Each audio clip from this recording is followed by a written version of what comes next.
I've come to Spain on the Costa del Sol, an area that's been invaded throughout its history by different peoples, from the Roman and Byzantine empires to Visigoths and Arabs. The latecomers to the party were the British, who started to arrive in the 1960s to enjoy a cheap lifestyle in the wonderful scenery and climate of the south of Spain. I've come along the coast to Torremolinos. In my mind, this place is synonymous with tourism in the 70s and 80s. It still seems to be thriving today. There's plenty of people out and about enjoying the sunshine. Discuss, challenge, inform, comment, viewpoint on Talk Radio Europe. Giles Brown. Good morning. The time is exactly 5 minutes past. Here at Talk Radio Europe, Spain's largest English language radio station, Brexit is a hot topic in the morning phone-in programme. It's been the issue that has dominated the shows that we do. The expat community out here, a very large expat community.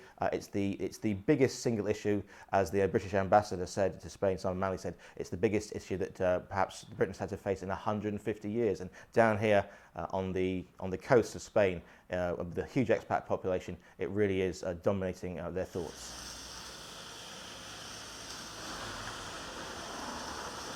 There are around 400,000 registered Britons living here in Spain, but there could be as many as 1 million living here unofficially. Allegedly, they come here for the weather. This is a property we've got here in El Faro, which is just outside Fuengirola. After the economic crash of 2008, many British residents of Spain found themselves in negative equity. It's 100 square metres inside. I met Ian, an estate agent originally from Glasgow, who's now based in the Costa del Sol. Well, I think the Spanish in general are very happy to have us here, yeah? And we raise a lot of money over here. I mean, we're the biggest buyers still in Spain, and I think it's about 22% of the sales to foreign buyers in Spain are from British people. The people that are down here are spending a lot of money, whether they are here all year round or whether these are holiday homes. We're in Puerto Banús, and this is where the rich and famous come. I'm not quite sure why I'm here, but they get around 5 million visitors here every year, and it's in contrast to other towns and villages along the coast. The wealthy residents of this district might not have concerns about Brexit, but as 3/4 of the British people living in Spain are elderly, healthcare is a huge concern, as I discovered when I visited a charity that supports older people in Spain. España, Valencia, Italia, España. In a reciprocal agreement with the UK, they get free treatment. But should the UK leave the EU, this may not continue. Most of my friends are 70 and above, some of them in their 90s, and there would be an awful lot of people going back to UK wanting healthcare, wanting homes. My husband's he's had a stroke, he's got leukemia, so he's having all that sort of treatment free on the, and doesn't pay for, pays the minimum for prescriptions. So all of that sort of thing would be having to be paid for and taken up by the National Health. All us pensioners over here can use the Spanish National Health, and the same way as Spanish people can in UK. We would lose all those benefits. We get the same benefits as an expatriate in UK. We get the bus passes, we get the free travel, we get the health service, and we get the social care as well.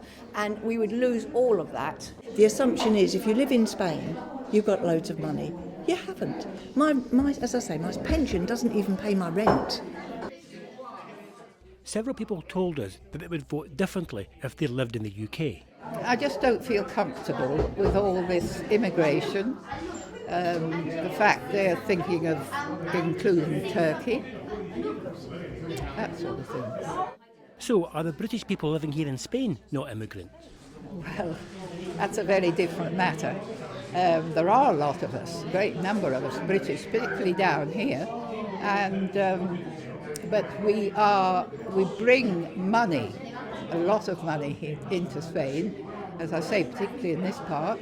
And I, for example, live here all the time. I'm a resident, and I pay my taxes here. I spend virtually all my income here. Sandy Buchanan has just retired to the Costa del Sol. He is confident that the UK and Spanish governments will cut a deal, so the Brits can stay on should the UK leave the EU. The economy would be ruined if all the Brits had to go back home. So I think they'll come to some agreement, because obviously it's in their own interests. I mean, after 2008 with the crash, if you look at the main spots like Fuengirola, Marbella and so on, a lot of the places, the pubs and clubs shut. It was as simple as that, because the Brits moved, the ones that could afford it sold up and moved back to Britain, and they didn't get the same tourists. So they're not wanting that scenario again, because that'd be ridiculous. This is not just about British people in Spain. There are around 2 million British citizens living throughout the EU. Solutions will have to be found if there's an exit vote, either with each individual country or the EU as a whole.